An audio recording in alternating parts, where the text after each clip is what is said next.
Selamat malam, saya Maria Rosantijo, mahasiswa dari PRBK Palu, tingkat 1B. Malam ini saya akan menjelaskan tentang RPS metodologi.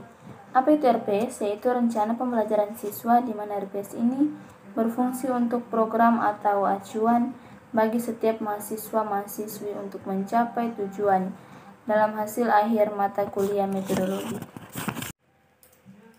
Baik, selanjutnya saya akan menjelaskan tentang berpikir kritis.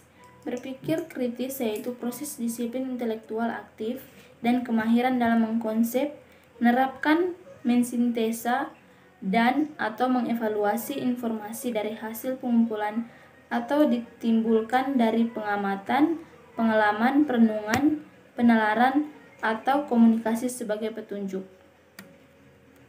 Selanjutnya ada keterampilan berpikir kritis. Yang pertama, menggunakan pengetahuan dari subjek dan bidang lain. Yang kedua, menghadapi perubahan dalam lingkungan yang penuh tekanan. Yang ketiga, mengambil keputusan penting. Di sini juga ada formula for critical thinking. Yang pertama, mulai berpikir. Yang kedua, bertanya mengapa. Yang ketiga, ask the right questions. Yang keempat, are you an expert? Selanjutnya ada penalaran klinis. Penalaran klinis merupakan sebuah kemampuan pengambilan keputusan, pemecahan masalah, berpikir kritis, dan penilaian klinis. Penalaran klinis yang baik pada mahasiswa keperawatan akan menghasilkan sebuah keputusan klinis yang tepat dan asuhan keperawatan yang efektif. Penalaran klinis yang baik dapat membantu meningkatkan performa pemberian asuhan keperawatan yang aman dan efektif. Beberapa penelitian menemukan perawat dengan kemampuan penalaran klinis yang buruk tidak mampu mensintesis prognosis pasien yang semakin memburuk, sehingga berdampak pada kesalahan pengambilan keputusan.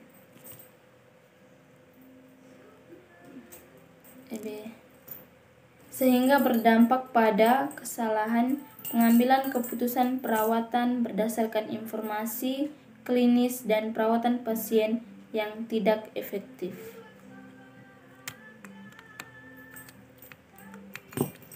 Berikut langkah-langkah metode ilmiah. Yang pertama, menyusun rumusan masalah. Yang kedua, menyusun kerangka teori. Yang ketiga, merumuskan hipotesis.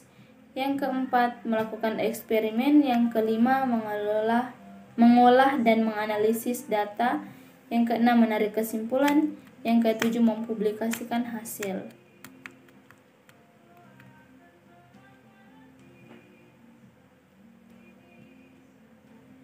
Peran perawat dalam riset keperawatan. Sebagai penelitian dan pengembangan di bidang keperawatan, perawat diharapkan mampu mengidentifikasi masalah penelitian, menerapkan prinsip dan metode penelitian, serta memanfaatkan hasil penelitian untuk meningkatkan mutu asuhan atau pelayanan dan pendidikan keperawatan. Adapun fungsi riset adalah sebagai berikut: memecahkan masalah untuk mendapatkan solusi. Yang kedua, dengan penelitian dapat mengantisipasi terhadap masalah yang akan timbul. Yang ketiga, mempelajari suatu masalah yang terjadi lalu diperdalam sehingga ditemukan sebuah fakta. Baik, selanjutnya proses keperawatan. Yang pertama, pendekatan sistematis yang digunakan oleh perawat untuk mengumpulkan data, memeriksa, dan menganalisis data secara kritis. Yang kedua, melibatkan keterampilan berpikir kritis. Tujuannya mengidentifikasi status kesehatan klien dan kebutuhan atau masalah kesehatan yang aktual atau potensial, dan menyusun rencana serta memberikan intervensi keperawatan yang spesifik untuk memenuhi kebutuhan tersebut.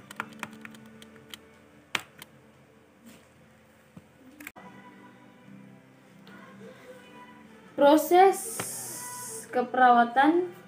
Yang pertama, pengkajian. Yang kedua, diagnosis keperawatan. Yang ketiga, perencanaan.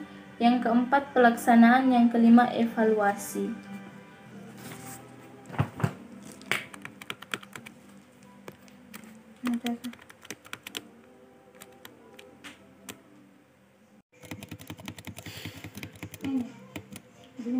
Selanjutnya materi metodologi keperawatan bagian pemeriksaan fisik.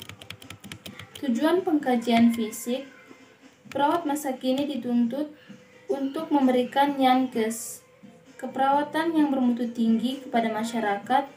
Hal ini dapat diwujudkan bila perawat mampu menggunakan metode pemecahan masalah.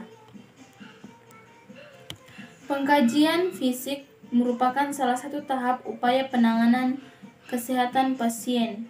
Perawat tidak akan mampu mendiagnosa respon klien terhadap masalah yang dialaminya dan merencanakan tindakan yang tepat tanpa adanya pemahaman situasi yang meliputi patofisiologi, terapi, lingkungan, dan maturasi. Pemeriksaan fisik dilakukan setelah perawat selesai melakukan wawancara dan observasi. Pemeriksaan fisik terdiri dari inspeksi, periksa lihat, palpasi, periksa raba, perkusi, periksa ketuk, auskultasi, periksa dengar. Pemeriksaan ini dilakukan dari ujung kepala sampai ujung kaki. Selanjutnya materi pengkajian keperawatan. Apa itu pengkajian? Pengkajian yaitu mengumpulkan, memastikan, menganalisis, dan mengumpulkan data secara sistematis. Tujuan pengkajian yang pertama membuat penilaian klinis tentang perubahan status kesehatan klien dan pelaksanaannya. Yang kedua, mengevaluasi hasil asuhan keperawatan. Yang ketiga, mengumpulkan informasi yang relevan yang akan membentuk dasar perencanaan, implementasi, dan evaluasi sistematik keperawatan. Sumber data dalam pengkajian keperawatan.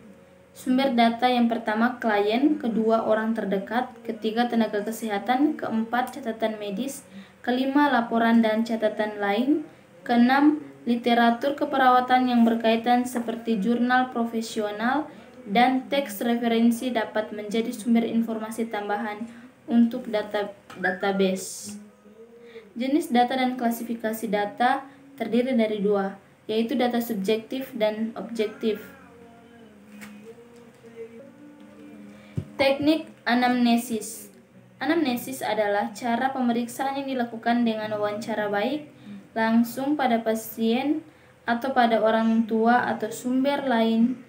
80% untuk menegakkan diagnosa didapatkan dari anamnesis. Tujuan anamnesis untuk mendapatkan keterangan sebanyak-banyaknya mengenai penyakit pasien. Yang kedua, membantu menegakkan diagnosa sementara. Ada beberapa penyakit yang sudah dapat ditegaskan dengan anamnesis saja. Yang ketiga, menetapkan diagnosa banding. Yang keempat, membantu menentukan penata laksanaan selanjutnya. Langkah-langkah anamnese. Yang pertama, mula-mula dipastikan identitas pasien dengan lengkap. Yang kedua, keluhan utama. Yang ketiga, riwayat kesehatan saat ini. Yang keempat, riwayat penyakit terdahulu. Selanjutnya materi metodologi keperawatan bagian pemeriksaan fisik. Tujuan pengkajian fisik, perawat masa kini dituntut untuk memberikan yankes, keperawatan yang bermutu tinggi kepada masyarakat. Hal ini dapat diwujudkan bila perawat mampu menggunakan metode pemecahan masalah. Pengkajian fisik merupakan salah satu tahap upaya penanganan kesehatan pasien. Perawat tidak akan mampu mendiagnosa respon klien terhadap masalah yang dialaminya dan merencanakan tindakan yang tepat tanpa adanya pemahaman situasi yang meliputi patofisiologi, terapi, lingkungan, dan maturasi. Pemeriksaan fisik dilakukan setelah perawat selesai melakukan wawancara dan observasi. Pemeriksaan fisik terdiri dari inspeksi, periksa lihat, palpasi, periksa raba, perkusi, periksa ketuk, auskultasi, periksa dengar. Pemeriksaan ini dilakukan dari ujung kepala sampai ujung kaki. Inspeksi yaitu penggunaan penglihatan, pendengaran, dan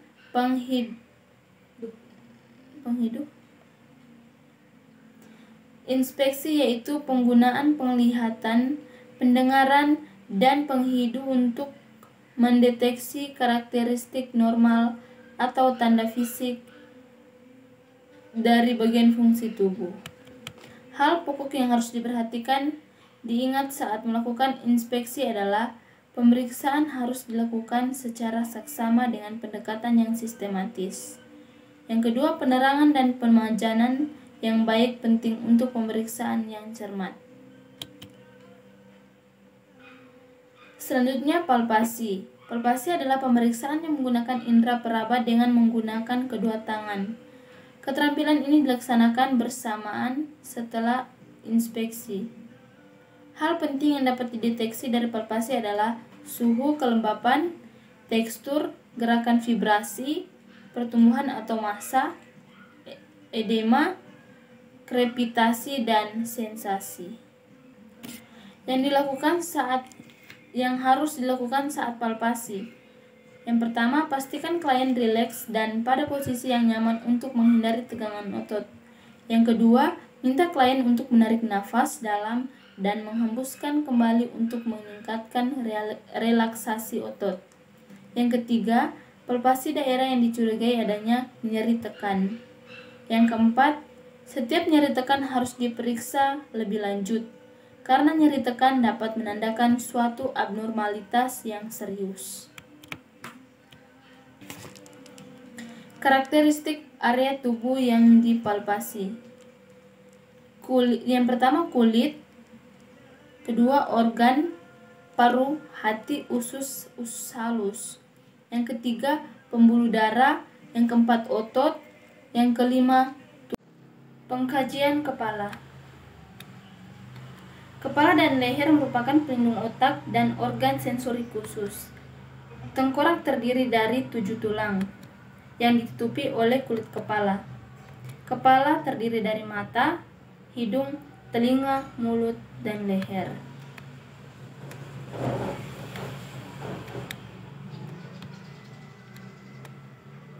Palpasi tengkorak untuk menentukan adanya nodul atau massa dengan cara merotasikan lembut ujung jari ke bawah dari garis tengah kulit kepala kemudian ke sisi samping kepala.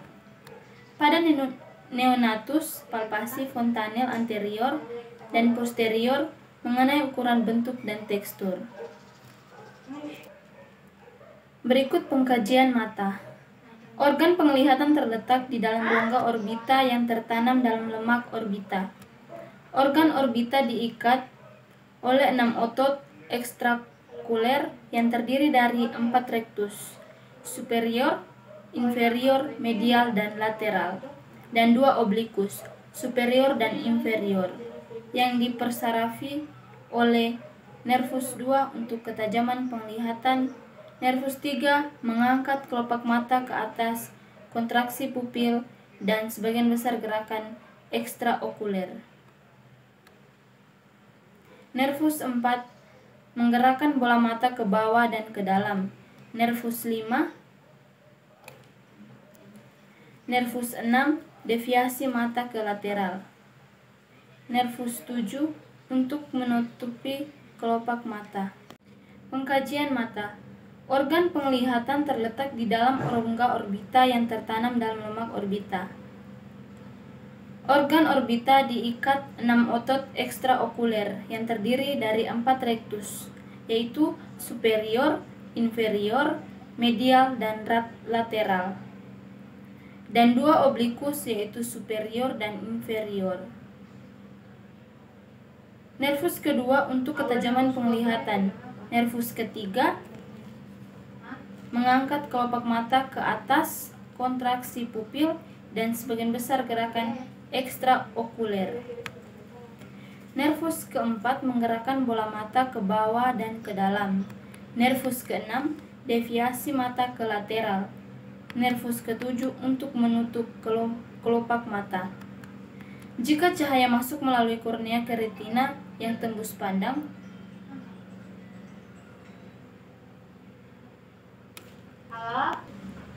pengkajian mata meliputi 4 bidang: ketajaman penglihatan, lapang penglihatan, gerak ekstraokuler, dan struktur eksternal. Jika kita melakukan pemeriksaan mata, kita akan mempersiapkan alat, yaitu surat kabar kartu Snellen, penutup mata, senter kecil, dan oftalmoskop. Pengkajian riwayat kesehatan klien. Tanyakan apakah pasien mempunyai riwayat penyakit mata, trauma mata, penyakit DM, hipertensi, atau masalah visual. Tanyakan pada pasien apakah kelopak mata yang turun menutupi terus-menerus, nyeri mata, fotofobia, rasa seperti terbakar pada mata, gatal, air mata dan kotoran mata yang berlebihan, diplopia, pandangan kabur, dan lain-lain. Tanyakan apakah ada riwayat keluarga yang mengalami gangguan mata seperti glaucoma,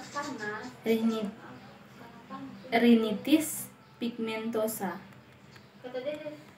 Kaji riwayat pekerjaan pasien mengenai aktivitas kerja, misalnya kerja dengan komputer dalam waktu lama, atau aktivitas seperti pengelas, terpajang dengan bahan kimia, atau pekerjaan dengan risiko cedera mata. Tanyakan pada pasien memakai kacamata atau lensa kontak atau tidak. Tanyakan kapan terakhir pasien memeriksakan mata. Kaji obat-obatan yang dipakai termasuk obat tetes mata. Teknik pengkajian. Ketajaman penglihatan. Tahap pertama, minta pasien membaca surat kabar atau majalah. Pastikan pencahayaan cukup dan pasien berkacamata seharusnya menggunakan kacamatanya dalam pengkajian ini. Perhatikan jarak klien memegang lembaran yang dibaca dari matanya. Minta klien agar membaca dengan suara keras untuk memastikan bahwa klien tidak buta huruf. Bila klien mengalami kesulitan, lanjutkan pada tahap 2. Di tahap kedua, atur jarak klien dengan kartu Snellen kurang lebih 5-6 meter dan pastikan bahwa lembar pemeriksaan benar-benar diterangi cahaya. Minta klien untuk membaca huruf pada kartu dengan kedua mata tanpa kacamata, kemudian dengan kacamata jarak jauh. Tentukan baris terkecil yang dapat dilihat oleh klien. Pemeriksaan ini dilakukan dalam keadaan kedua mata terbuka, kemudian dan satu mata tertutup. Bila klien tidak dapat membaca, gunakan kartu E dan tentukan arah tangan dengan huruf E. Pada anak kecil, gunakan gambar yang objeknya sudah dikenal.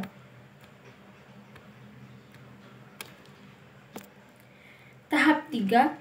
Uji masing-masing mata dengan klien membaca kartu Snellen dengan menutupi satu mata bergiliran. Minta klien dengan gangguan penglihatan parah untuk menghitung jari yang diacungkan pada jarak kurang lebih 30 cm dari wajah klien. Bila klien gagal dalam kedua tes tersebut, sinari mata klien dengan senter kecil kemudian padamkan cahayanya. Tanyakan apakah kelihatan melihat cahaya? Tanyakan apakah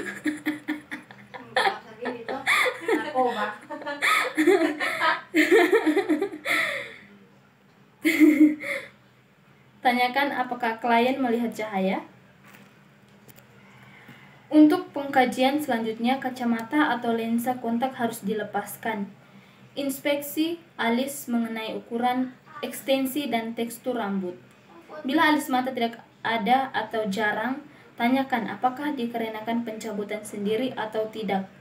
Minta klien menaikkan dan menurunkan alis mata. Alis mata secara normal simetris kiri dan kanan. Kekasaran rambut dan gagalnya ekstensi di atas tonjolan temporal dapat mengindikasikan hipertiroid. Ketidakmampuan untuk menggerakkan alis mata menandakan adanya kelumpuhan saraf wajah.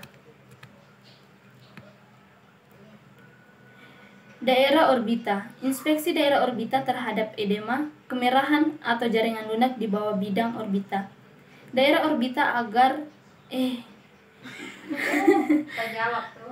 Daerah orbita agak rata saat mata tertutup.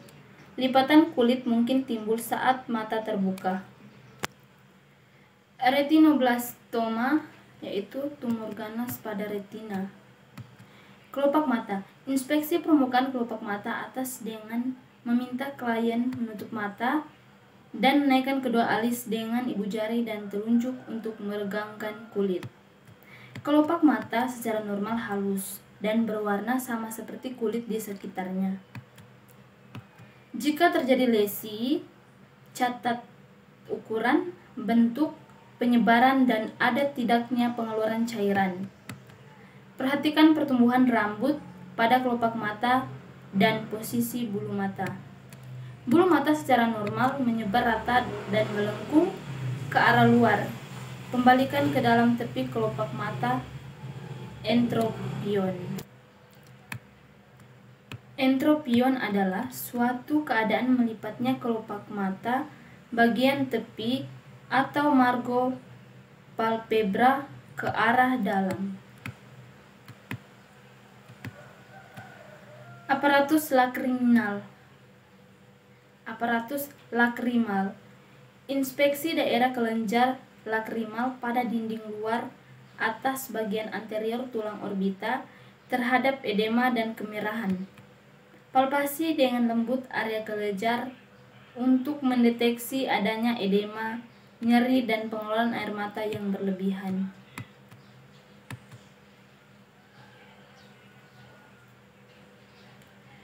Konjungtiva yang merah merupakan akibat dari inflamasi.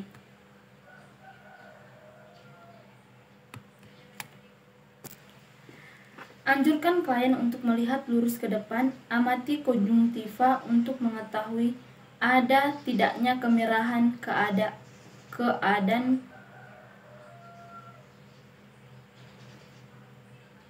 Amati konjungtiva untuk mengetahui ada tidaknya kemerahan, keadaan vaskularisasi, serta lokasinya. Tarik kelopak mata bagian bawah dengan menggunakan ibu jari sambil menyuruh klien melihat ke arah atas. Amati keadaan konjungtiva serta kantong konjungtiva bagian bawah. Catat bila didapatkan infeksi atau pus atau bila warnanya tidak normal, misalnya anemik, pucat. Bila diperlukan, amati konjungtiva bagian atas, yaitu dengan cara membalikkan kelopak mata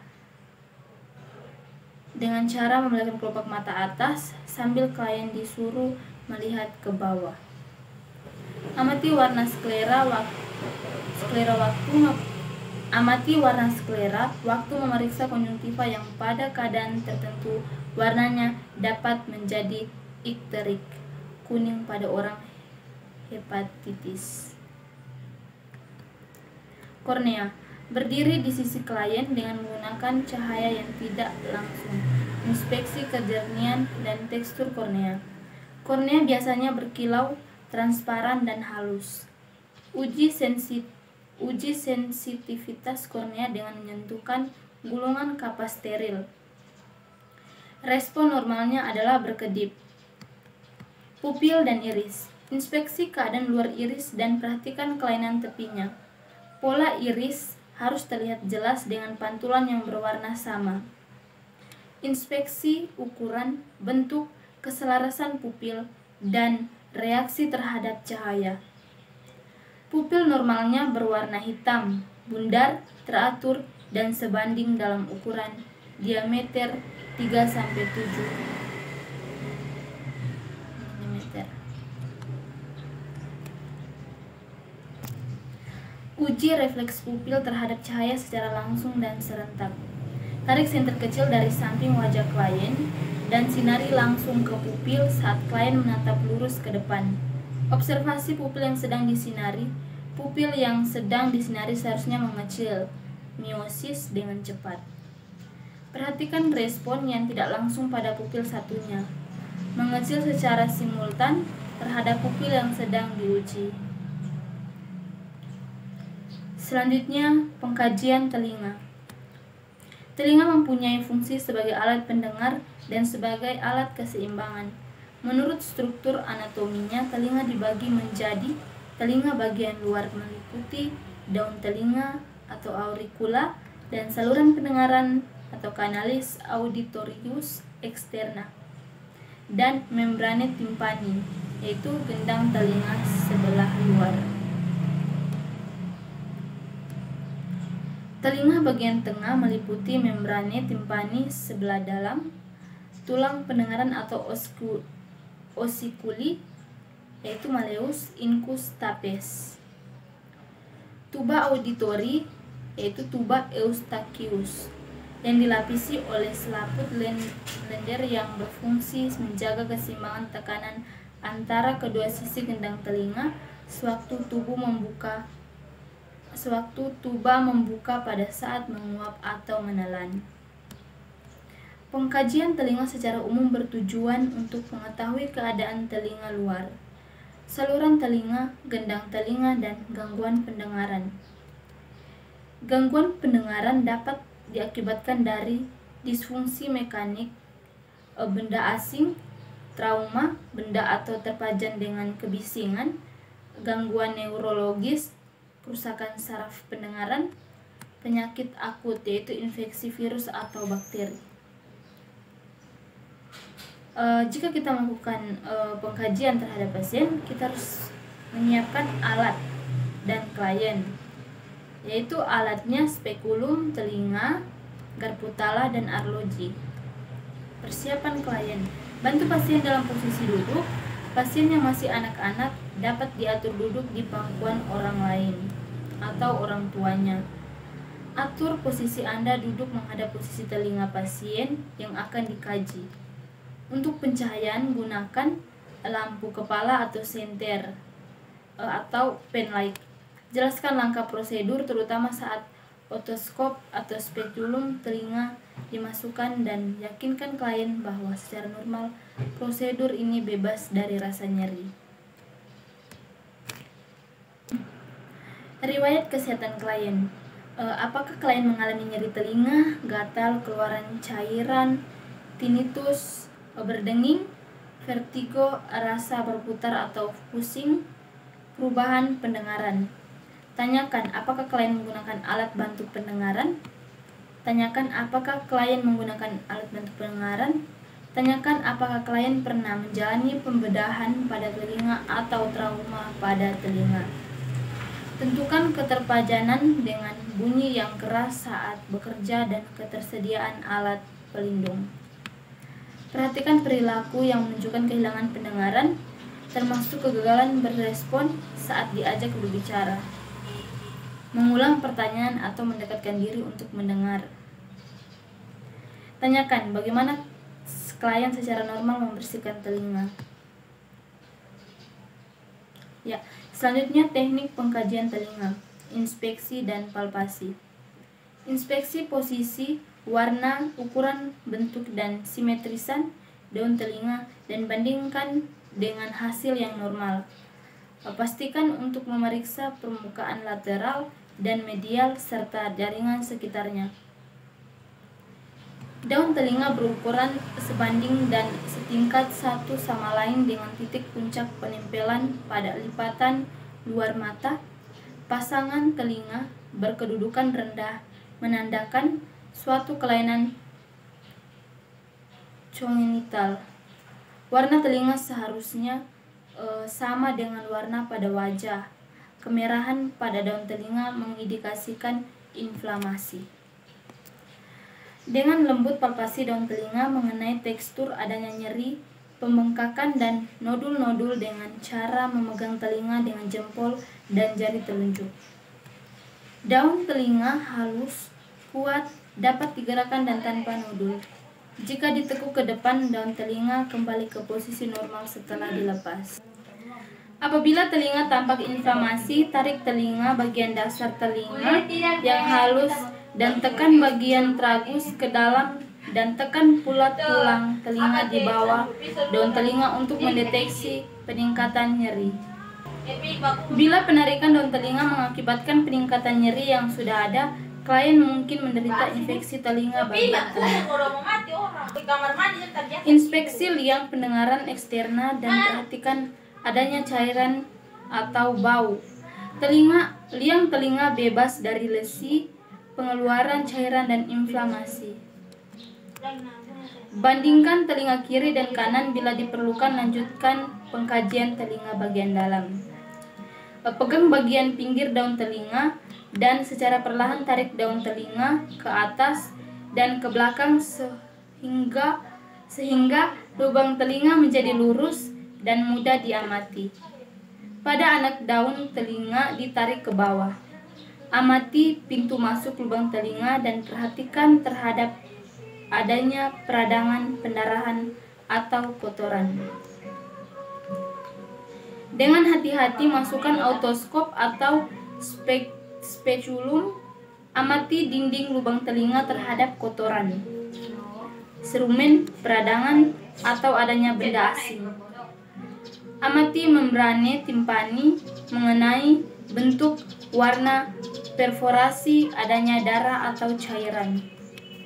Membran timpani berwarna abu-abu kemilau, tidak robek dan akan bergerak bila menelan atau menguap. Ketajaman pendengaran. Tes penyaringan sederhana atau dimulai setelah klien merespon terhadap pertanyaan. Bila diduga terjadi kehilangan pendengaran, periksa respon klien terhadap tes berbisik. Tes berbisik berdiri sejauh kurang lebih 30 cm dari telinga yang sedang diuji di sisi klien. Bisikan angka secara acak ke klien sambil mulut ditutupi dengan tangan untuk mencegah pembacaan bibir oleh klien. Minta klien untuk mengulang kembali kata-kata yang didengar. Secara normal klien dapat mendengar jelas angka-angka yang dibisikkan. Merespon dengan benar sedikitnya 50% pada setiap gilirannya. Bila perlu secara bertahap tingkatkan suara bisikan. Uji telinga satunya dan perhatikan setiap perbedaan. Tes arloji. Pasang penutup telinga pada salah satu telinga seperti yang telah dijelaskan di atas dan uji masing-masing telinga secara terpisah. Pegang jam tangan kira-kira 12,5 cm dari telinga yang diuji dan gerakan jam tangan tersebut menuju perlahan ke arah telinga. Minta klien untuk mengatakan saat detik jam terdengar. Klien secara normal dapat mendengarkan berdetak dari jarak 1-2 inci atau 5 cm. Bila klien mengalami kesulitan pendengaran, lanjutkan dengan pengujian Garputala. Pengujian Weber untuk ketulian konduksi.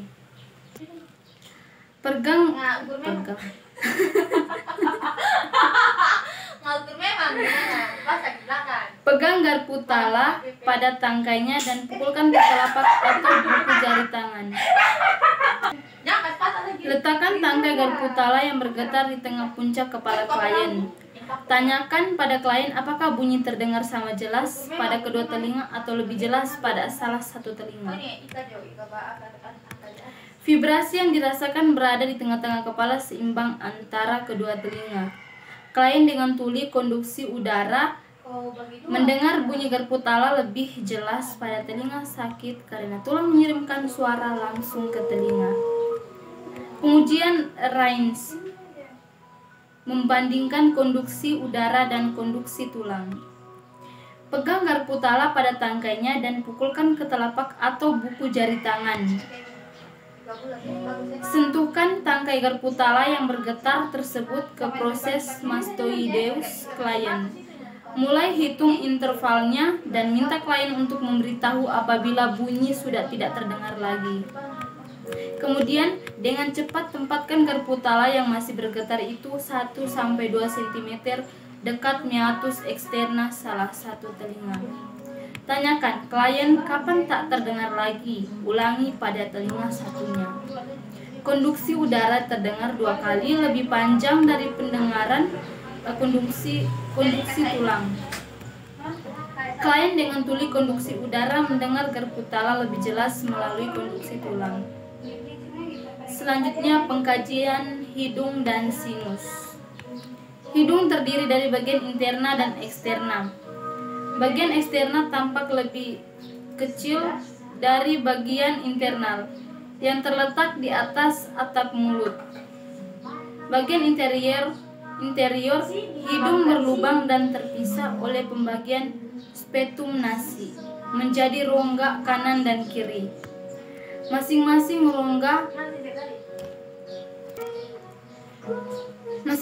rongga nasal terbagi menjadi 3 lorong yang saling berhubungan, yaitu superior, medial, dan inferior.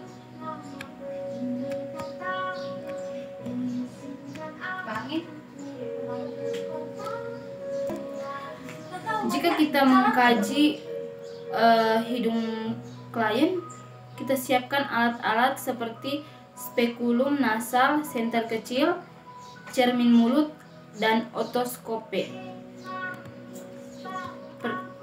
Persiapan klien. Pasien dipersilakan dalam duduk menghadap pemeriksa dengan posisi silang.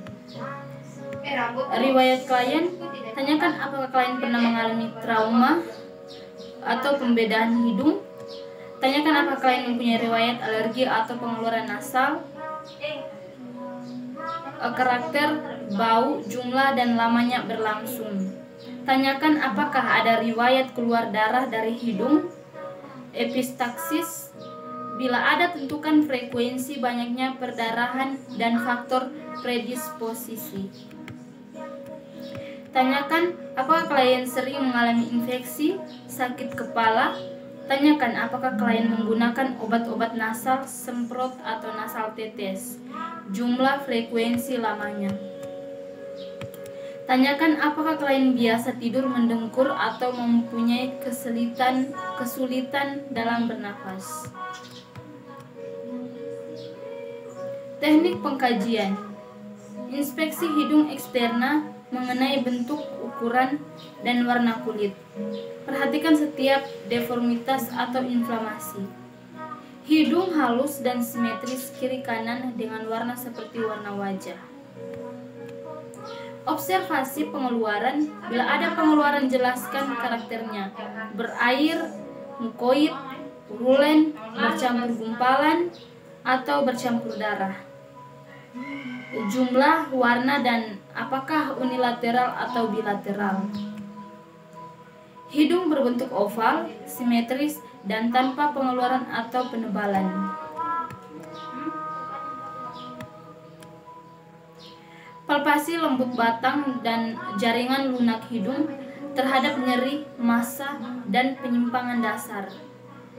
Periksa patensi nares dengan menempatkan jari pada sisi hidung dan menutup salah satu nares. Minta klien untuk bernapas dengan mulut terkatup rapat. Potensi nares dapat juga dikaji dengan menggunakan cermin yang diletakkan di bawah hidung. Pasien dianjurkan untuk menghembuskan udara dengan mulut tertutup. Kemudian, kondensasi udara pada cermin diamati. Normalnya, sisi kanan dan kiri seimbang dan bebas untuk pertukaran oksigen. Untuk memasukkan sebuah spekulum, buat klien mengangkat kepala sedikit ke belakang, pegang spekulum dengan tepat tangan dan perkuat dengan jari telunjuk. Gunakan tangan yang satunya untuk mengubah posisi kepala klien. Inspeksi mukosa nasal terhadap warna, lesi, pengeluaran, pembengkakan, massa, atau adanya perdarahan saat ini. Selanjutnya, tes fungsi hidung dengan mendekatkan zat yang baunya merangsang sambil klien menutup mata. Minta klien untuk mengenali bau dari zat tersebut. Zat yang sering digunakan adalah zat yang baunya sudah sangat dikenali klien, yaitu kopi. Selanjutnya, pengkajian mulut dan faring. Mulut berisi lidah, gigi, dan gusi. Atap mulut berbentuk dari lengkung tulang, palatum keras, dan palatum fibrosa lunak. Dasar dari mulut dan palatum fibrosa lunak. Dasar dari mulut terdiri dari jaringan longgar, jaringan yang dapat digerakkan, lidah tertanam di bagian belakang dan dasar rongga mulut dan lantai mulut oleh frenulum. Selanjutnya, jika kita mengkaji pasien, persiapan alat dan klien. Persiapan alat: senter kecil, spatel, kain kasa, sarung tangan bersih, dan persiapan klien. Klien dapat duduk atau berbaring. Minta klien untuk melepaskan set gigi palsu dan gigi palsu satuan. Riwayat kesehatan klien. Tanyakan apakah set gigi palsu yang digunakan klien terpasang dengan enak dan pas. Apakah klien pernah mengalami perubahan dalam selera makan dan berat badan saat ini. Tanyakan apakah klien merokok atau mengunyah tembakau, menghisap pipa. Kebiasaan ini meningkatkan risiko kanker mulut dan tenggorokan. Teknik pengkajian: inspeksi bibir terhadap warna, tekstur, hidrasi, lesi, ulkus, massa, kelainan congenital, bibir sumbing. Saat klien membuka mulut, perhatikan bibir dari sisi. Bibir yang kering dan pecah-pecah mungkin terjadi karena dehidrasi. Warna bibir abnormal dapat disebabkan oleh beberapa kondisi. Pucat akibat anemia, sianosis karena masalah pernafasan. Selanjutnya, tarik lembut bibir ke bawah menjauhi gigi dengan jari yang menggunakan sarung tangan. Inspeksi mukosa terhadap warna, hidrasi, dan lesi. Ulangi inspeksi untuk bibir atas. Atur pencahayaan yang memadai dan bila diperlakukan gunakan spatel sehingga gigi akan tampak lebih jelas. Amati keadaan setiap gigi mengenai posisi, jarak gigi, rahang atas dan bawah, ukuran, warna lesi atau adanya tumor. Amati juga secara khusus akar gigi dan gusi. Inspeksi dan hitung jumlah gigi. Perhatikan keadaan luarnya, apakah ada karang gigi, warna gigi. Gigi yang memperlihatkan kelainan warna putih kapur. Inspeksi mengenai inflamasi, lesi, edema, eksudat, dan gerakan dari palatum lunak. Faring posterior halus berwarna merah muda dengan hidrasi baik. Uvula dan palatum lunak terangkat saat klien berkata "ah" dan dengan panjang dan ketebalan uvula bervariasi. Tonsil tampak menyatu dengan warna merah muda dari faring dan seharusnya tidak menonjol dari tangkinya. Selanjutnya, pengkajian leher. Struktur leher terbentuk oleh tulang cervical, vertebra, ligamen, dan otot sternocleidomastoideus dan trapezus.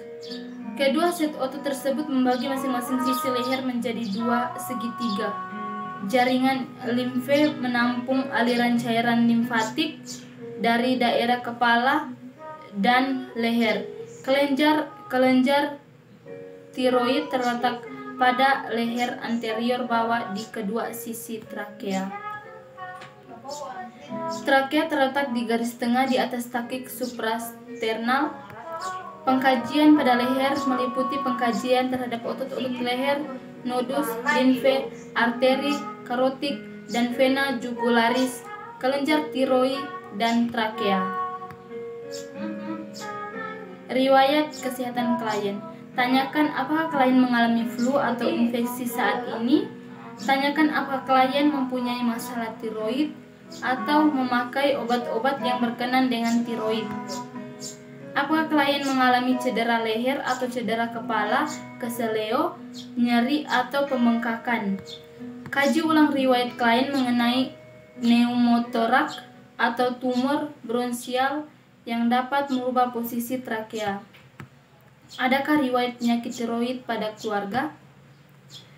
Teknik pengkajian. Minta klien untuk duduk dan pastikan pakaian sudah dilonggarkan atau dilepaskan agar leher terbuka penuh. Atur pencahayaan yang baik. Lakukan inspeksi leher mengenai bentuk, warna, kulit, adanya pembengkakan, jaringan parut, dan adanya massa. Inspeksi dilakukan secara sistematis, mulai dari garis tengah sisi depan leher, dari samping, dan dari belakang. Perhatikan adanya distensi vena jugularis. Inspeksi tiroid dengan cara klien disuruh menelan dan amati gerakan kelenjar tiroid pada takik suprasternal. Normalnya gerakan kelenjar tiroid tidak dapat dilihat kecuali pada orang yang sangat kurus.